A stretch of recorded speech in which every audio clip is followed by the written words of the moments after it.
xal noonu la ganee àddina moom rasulillahi sallallahu alayhi wa sallam ndeysaan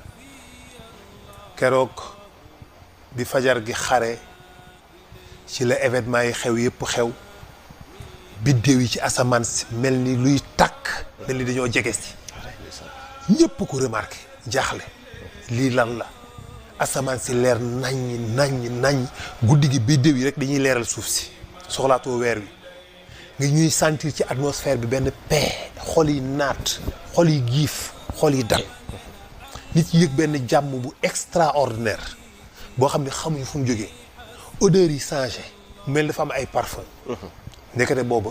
sangu-sang yi Seydina Muhammad sallallahu alayhi wa sallam le patron des patrons le grand monsieur waaye ki nga xamante ni si mooy borom mbaax gu yaatu ga mooy borom lewet ga mooy borom laabir ga mooy borom yaatu ga mooy borom muñ gu rëy ga mooy borom kay yéene nit ñëpp tawfiix ak jàmm ak aljanna di xeex nag pour noonam yi dem aljanna waxuma ay soppeem ay noonam di def tout pour que loolu mën a nekk kooku moo ganee si àddina xal noonu la ganee àddina moom rasulillahi sallallahu alayhi wa sallam ndeysaan keroog bi fajar gi xare ci la événement yi xew yëpp xew biddéew yi ci asamaan si mel ni luy tàkk mel ni dañoo jege si ñëpp ko remarqué jaaxle